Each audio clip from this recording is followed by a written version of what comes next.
एमडेकेटेंस। आप रोज़ाना नेट पे ऐसे कितने ज़्यादा वजीफ़े और ट्रिक सर्च करते होंगे कि जिससे बगैर कोई मेहनत किए आपको एमडेकेट की सीट मिल जाए, आप एमडेकेट को क्रैक कर लें। ऐसा कोई वजीफ़ा तो आपको मिला नहीं होगा, but I have a one trick कि जो कि आपके लिए 100% वर्क कर सकती है, and this trick will helps you to crack MDCAT 2022। और ये ट्रिक ना सिर्फ मैंने अपनी एंट्री के टाइम पे यूज़ की थी, but this trick is verified by all the MDCAT toppers जो कि मेरे साथ इस ट्रिक पे एग्री करेंगे। This will work 100% for you. अब आप बोलेंगे are you serious? Yes, I am damn serious. आप इस ट्रिक से एमडेकेट तो ज़रूर क्लियर कर सकते हैं अगर आप इसे अच्छी तरीके से अपनी लाइफ में इम्प्लीमेंट करते हैं तो। बिकॉज लहरों से डरकर नौका पार नहीं होती, कोशिश करने वालों की कभी हार नहीं होती। अस्सलामुअलैकुम future doctors, I am doctor Madinullah and welcome back to my YouTube channel. तो आज की इस वीडियो में मैं आपको डिटेल से बताने वाली हूँ। वीडियो स्टार्ट करने से पहले मैं आपको एक चीज़ ज़रूर ध्यान में रखनी पड़ेगी कि देखिए, मेहनत के बगैर कोई चीज़ पॉसिबल नहीं है। आप बेशक नेट पे हज़ारों ऐसे वजीफ़े, हज़ारों ऐसी ट्रिक्स सर्च कर लें, लेकिन मेहनत तो आपको फिर भी ज़रूर करनी पड़ेगी। जब तक आप अपने सेल्फ स्टडी को टाइम नहीं देंगे, आपके लिए एमडेकेट तो क्या, आपके लिए कोई भी एग्ज़ाम पास करना बहुत ही ज़्यादा मुश्किल होगा। तो सबसे पहली बात जो मैं आपसे करूँ कि देखिए, एमडेकेट को समझने के लिए मैंने पहले बहुत ज़्यादा आप लोगों को ट्रिक्स बताई हैं कि किस तरीके से आपको पढ़ना है, कौन से सिलेबस को फॉलो करना चाहिए, तो कौन से मटेरियल को पढ़ना चाहिए, कौन से पास पेपर करना चाहिए। मैंने ये सब चीज़ें पहले वाली वीडियोस में क्लियर की हुई हैं, लेकिन आज मैं आपसे इस हवाले पे बात करने वाली हूँ कि कौन सी ऐसी ट्रिक है जो आपके लिए 100% वर्क कर सकती है, जो कि मेरे साथ साथ एमडेकेट के जितने भी टॉपर्स हैं उनके लिए भी चीज़ ज़रूर वर्क कर रही थी। तो आपको जो है वो माइंडसेट बनाना पड़ेगा कि कोई भी चीज़ इम्पॉसिबल नहीं है इस दुनिया में। एमडेकेट जो टॉप करते हैं या जो एमडेकेट में 190 प्लस 200 प्लस मार्क्स लेते हैं, वो कोई आसमान से उड़कर नहीं आते, वो कोई अजीब खलाई मखलूक नहीं होती, वो भी आम से इंसान ही हैं जो सिलेक्ट होते हैं और जो है वो एमडेकेट को क्रैक करते हैं। यहाँ पे ज़रूरत जो सिर्फ चीज़ की होती है कि देखिए, मेहनत तो सब एमडेकेटर्स करते हैं, सब एमडेकेटर्स अपनी अपनी कोशिश करते हैं, अपनी अपनी जान लगाते हैं, हर किसी की अपनी इंटेलिजेंस पावर है। तो पहली बात आपको जो माइंड में क्लियर करनी है वो ये चीज़ करनी है कि देखिए, कभी भी ये मत सोचें कि फ़लाँ के पास इतने ज़्यादा रिसोर्सेज हैं, फ़लाँ बहुत ज़्यादा इंटेलिजेंट है तो उसी की सिलेक्शन पक्की होगी, क्योंकि मैं तो इतना इंटेलिजेंट नहीं हूँ या मेरे पास इतने ज़्यादा रिसोर्सेज नहीं है तो मैं नहीं हो सकता। तो देखिए, MDCAT is a game of hard working, MDCAT is a game of all the tricks and tips जो आप वहाँ पे जो है वो ट्राई करते हैं। ये बहुत ही ज़्यादा जो है वो मैं यूँ कहूँगी कि अगर आप एमडेकेट की ट्रिक्स को समझ गए, एमडेकेट के उस मेन पॉइंट को समझ के जिससे एमडेकेट लिया जाता है, तो ये आपके लिए क्लियर करना कोई मुश्किल बात नहीं होगी। उसके लिए आपको जो है वो अच्छा माइंडसेट बनाने की ज़रूरत होती है, आपको कॉन्फिडेंस की ज़रूरत है, आपको जो है वो स्मार्ट वर्क करने की ज़रूरत होती है। ये चीज़ आपको समझ ज़्यादा ज़रूरी है कि एमडेकेट क्लियर करने के लिए रिसोर्सेज या इंटेलिजेंस इतनी ज़्यादा इंपॉर्टेंस नहीं रखती जितनी ज़्यादा हार्ड वर्क और स्मार्ट वर्क इंपॉर्टेंस रखता है आप लोगों के लिए। भले आप चाहे कितने भी ज़्यादा इंटेलिजेंट हो, लेकिन अगर आप लोग जो है वो कोर्स को सही तरीके से नहीं पढ़ोगे, प्रैक्टिस नहीं करोगे कुछ चीज़ की, आप अच्छे तरीके से हार्ड वर्क नहीं करेंगे एमडेकेट के लिए, तो ऑब्वियसली आप इसको क्लियर नहीं कर पाएंगे, चाहे भले चाहे कितने भी इंटेलिजेंट हो आप। लेकिन आप जितना भी जो है वो हार्ड वर्क कर लें, कुछ भी सारी बुक्स रटें, लेकिन अगर आप जो है वो कुछ ट्रिक्स को फॉलो अप नहीं करते तो डेफिनेटली आप एमडेकेट क्लियर नहीं कर सकते जब तक आपको अंदाज़ा नहीं होगा कि आप क्या पढ़ रहे हैं, कौन से क्वेश्चंस आ रहे हैं, किस तरीके से आपको पढ़ना है। अगर आपको मेथड नहीं आता तो आप नहीं कर सकते, ठीक है। अब ये तो आपने क्लियर कर ली पॉइंट। पहले आपने ये चीज़ समझ ली, आपने जो है वो सेल्फ स्टडी को टाइम देना है, आपने अपना अच्छा माइंडसेट बनाना है कि मैं चाहे जितना मैं इंटेलिजेंट हूँ नहीं हूँ, लेकिन मुझे मेहनत प्रॉपर करनी है, प्रॉपर मुझे अपनी सेल्फ स्टडी को टाइम देना है। अब देखिए, स्टडी के लिए टाइम मैटर नहीं करता कि आप 10 घंटे देते हैं, 12 घंटे देते हैं। मुझे इंस्टाग्राम पे इतने ज़्यादा लोग मैसेजेस करते हैं कि आप ही हमें लोग कहते हैं कि 10-10 घंटे पढ़े, 12-12 घंटे पढ़े। तो देखिए, quality of time is not matter कि कितने आवर्स आप पढ़ते हैं, क्वांटिटी मैटर्स अ लॉट कि आपको कितने टाइम में कितना पोर्शन समझ आता है एमडेकेट का। देखिए, एक इंसान के दूसरे इंसान के साथ जो है वो मुख्तलिफ चीज़ें कि देखिए, एक अगर बंदा फॉर सपोज आपका फ्रेंड को जो है वो कोई टॉपिक जो है वो घंटे में समझ आता है, तो सेम ही टॉपिक हो सकता है कि आपकी मेमोरी में 2 घंटे में बैठे। हो सकता है कि आपका फ्रेंड जो है वो मंथ में जो है वो कोर्स कंप्लीट कर रहा है, उसको 1 मंथ के अंदर जो है वो सारा समअप हो जाता है, कोर्स और कंप्लीट कर लेता है। हो सकता है कि आपकी मेमोरी पावर इतनी नहीं है तो आपको जो है वो 2 महीने लग जाए, बट मैटर ये चीज़ करती, मैटर कोर्स कंप्लीट करना या मैटर ज़्यादा ज़्यादा आवर्स पढ़ना नहीं है। मैटर ये चीज़ करती है कि आप कितना क्वालिटी टाइम देते हैं अपनी सेल्फ स्टडी को, कि जितना आप कंसंट्रेशन से कितना टाइम आप पढ़ पाते हैं और कितना आपको समझ आता है। This is much more important. अब एक बात याद कर लें कि जो भी मटेरियल आप एमडेकेट के लिए पढ़ रहे हैं ना,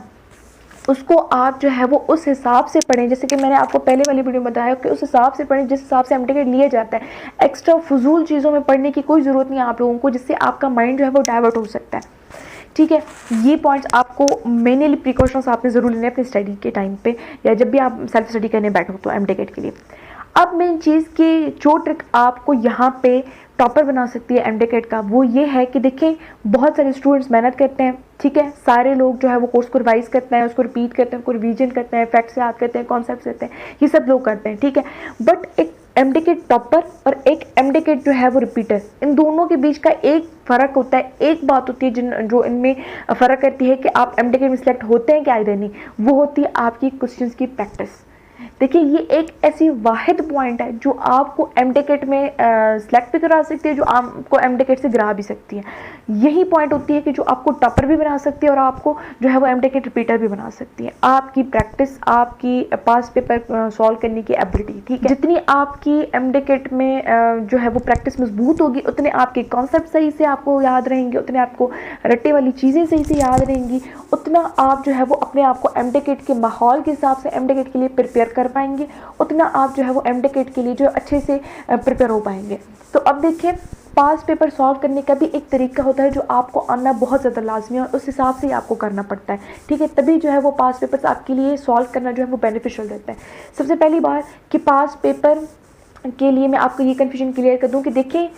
पास पेपर से मुराद ये नहीं है कि अभी पीएमसी टेस्ट ले रहा है तो आप जो है वो सिर्फ पीएमसी के ही जो है वो पास पेपर सॉल्व करें। पास पेपर से मुराद है कि आपको जहाँ भी क्वेश्चंस मिलते हैं, चाहे फेसबुक पे मिलते हैं, चाहे नेट पे मिलते हैं, चाहे आपको फेडरल के एमसीक्यूज हैं, चाहे आपको ईटी के एमसीक्यूज, यूएचएस के एमसीक्यूज हैं, एनटीएस के हैं, पीएमसी पास पेपर हैं, पीएमसी प्रैक्टिस जैसे कोई भी पास पेपर है आपके पास, चाहे किप्स के टेस्ट सेशन हैं आपके पास, के टेस्ट पेपर है आपके पास, आपके कोचिंग के टेस्ट पेपर हैं आपके पास, सारे क्वेश्चन की मैं बात कर रही हूँ, ठीक है। अब यहाँ पे आपको कहीं से भी क्वेश्चन मिलता है आपको स्किप नहीं करना, ठीक है। पहले तो जो इंपॉर्टेंट पास पेपर्स हैं जैसे पीएमसी के लास्ट ईयर के पास पेपर्स हो गए, उसके बाद यूएचएस के हैं, फेडरल के हैं, फेडरल के हैं, ईटीए के हैं, ये पास पेपर्स एनटीएस के हैं, ये सॉल्व आउट करें आप। पीएमसी के कुछ पे टेस्ट हैं, कुछ सेशंस हैं वहाँ के, उन प्रैक्टिस जैसे वो जो है वो आप लोग सॉल्व करें, पहले तो ये करें, ठीक है। लेकिन जहाँ पर भी आपको क्वेश्चन मिलता है आप ज़रूर सॉल्व करें। अगर आपने आपके फ्रेंड ने आपसे शेयर किया है कि मैं फलां कोचिंग पे पढ़ता हूँ, वहाँ पे मुझसे बायोलॉजी का ये जो है वो टेस्ट लेगा, आप लें, आप एमसीक्यूज एक दूसरे के साथ शेयर करें, डिस्कस करें, उनको सॉल्व करें। ये नहीं कि भाई ये तो जो है वो पुराना जो है वो कोई पास पेपर पड़ा हुआ है, ये तो जो है वो फला कोचिंग का टेस्ट पेपर है, ये तो आने वाले नहीं, मैं क्यों करूँ। देखें प्रैक्टिस का मतलब ये नहीं होता कि ये चीज़ क्लियर करें अपने माइंड में, प्रैक्टिस का मकसद ये नहीं होता कि आप वही एमसीक्यू सॉल्व करें जिससे एज इट इज़ एमसीक्यूज उठाए जाएं। अब ऐसा तो होने से रहा, ऐसा ज़्यादा से ज़्यादा क्या होगा, मैक्सिमम से मैक्सिमम 20-30 ऐसे क्वेश्चन लिए जाएंगे ना। एज इट इज़ क्वेश्चन सारे के सारे कभी कहाँ नहीं आ सकते, अगर ऐसा होता तो फिर तो पेपर आउट, बात पता, ऐसा नहीं होता, ठीक है। पास पेपर्स आपको क्यों करनी चाहिए, देखें ये पॉइंट अपने माइंड में रख के कोई भी क्वेश्चन एमसीक्यू सॉल्व किया करें कि इससे ये रिलेटेड मेरे कोर्स के हैं, रिलेटेड मेरे सब्जेक्ट के हैं, ठीक है। अब जाहिर बात है कोर्स के रिलेटेड है, सब्जेक्ट के रिलेटेड है, तो ऑब्वियसली आपका कॉन्सेप्ट उस टॉपिक के रिलेटेड क्लियर होगा। एज इट इज़ ऑप्शन नहीं आते पीएमसी में तो ना आए, लेकिन कॉन्सेप्ट तो वही यूज़ होगा। अब मान लीजिए कि पीएमसी एक टॉपिक है, ठीक है, बायोलॉजी का कोई एक टॉपिक ले लें, फॉर सपोज मैंने ले लिया स्ट्रक्चर ऑफ द सेल, ठीक है। अब वहाँ पे जो है आप वहाँ पे आपके कोचिंग में कोई टेस्ट होता है या फिर आपके पास कोई टेस्ट पेपर पड़ा हुआ है इस टॉपिक के रिलेटेड, आपके पास एमसीक्यूज़ हैं, आपने वो सॉल्व किए, ठीक है। तो क्या होगा, एमसीक्यूज़ भले एज इट इज़ ना हो, भले वो सेम एमसीक्यूज़ आप से एमटीकेट 22 में ना लिया जाए, लेकिन आपका कॉन्सेप्ट तो वही होगा, टॉपिक तो वही है, पॉइंट्स तो वही हैं, कॉन्सेप्ट तो वही है, आपका कॉन्सेप्ट तो क्लियर होगा, आपको पता तो चलेगा कि किस टाइप के क्वेश्चन लिए जाते हैं, मतलब इस टॉपिक से क्या क्या क्वेश्चन एक्सपेक्ट हो सकते हैं, क्या क्या क्वेश्चन लिए जा सकते हैं, मेन पॉइंट्स किस तरीके से। जब आपको ये चीज़ पता लग गई ना, ये चीज़ समझ आ गई ना आपको कि एमसीक्यूज़ इस टॉपिक से इस तरह से लिए जाते हैं, इस तरह से जो है वो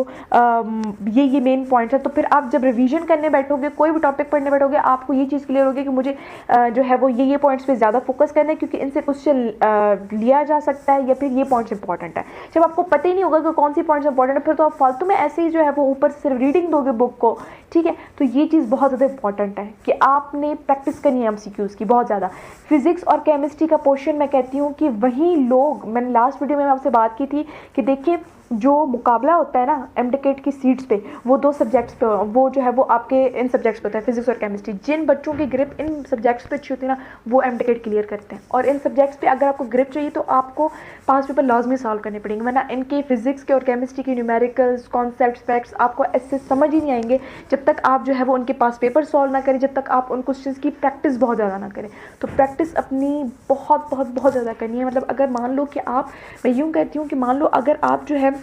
मैंने जो अपनी लाइफ में अपने एमटेकेट के ड्यूरिंग चीज़ ऑब्जर्व किया है कि देखिए, अगर आप अपनी स्टडी को फॉर सपोज 2 घंटे देते हैं ना, दिन में जो है वो सेल्फ स्टडी को 2 घंटे देते हैं सब्जेक्ट्स को पढ़ने के लिए, तो आप लाजमी पास पेपर को दुगना टाइम दें, 4 घंटे दें अपने पास पेपर्स को। मैं तो ऐसे करती थी कि मैं दिन को जो है वो अपनी कोचिंग्स भी लेती थी, अपने कोर्स को भी रिवाइज़ करती थी, और रात के, चाहे मुझे रात के स्टडी में 4 घंटे में पढ़ती थी, 6 घंटे में पढ़ती थी, जितने घंटे में पढ़ती थी मैं सिर्फ पास पेपर सॉल्व करती थी। और पास पेपर सॉल्व करने के बाद आप मान लो कि वो पास पेपर आपने एज इट इज़ उस क्राइटेरिया के हिसाब से सॉल्व करना है, कि मतलब इतना टाइम 1 मिनट मिलता है मुझे एक एमसीक्यूज़ के लिए, तो मुझे यहाँ पे 1 मिनट कोशिश करनी है, मुझे 1 मिनट लगे, ठीक है। उसी पैटर्न से आप सॉल्व करें कि देखिए, अगर आपने वो सॉल्व किया है, अगर आपको उसका आंसर गलत आता है तो उसके आंसर को छोड़ ना दे, रट्टा ना लगाए किसका ऑप्शन ये होगा, क्योंकि पीएमसी ने ठीका तो नहीं ले रखा ना कि एज इट इज़ ऑप्शन देगी आपको। उसका कॉन्सेप्ट ढूंढेंगे, इसके पीछे क्या जो है वो क्या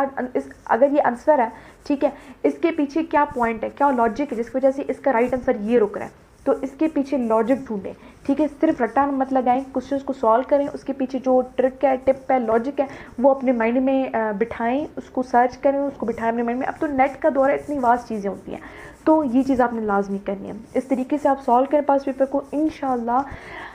यही चीज़ है जो आपको एमटेकेट में आगे लेके जाएगी, आपको जो है वो सिलेक्शन दिलाएगी इंशाल्लाह। Hope for the best. आपको वीडियो पसंद आई हो तो इससे अपने फ्रेंड्स और क्लिक्स के साथ भी ये ट्रिक शेयर करें। Make sure to subscribe this channel ताकि और भी ज़्यादा इंटरेस्टिंग वीडियो आपको मिलती रहे।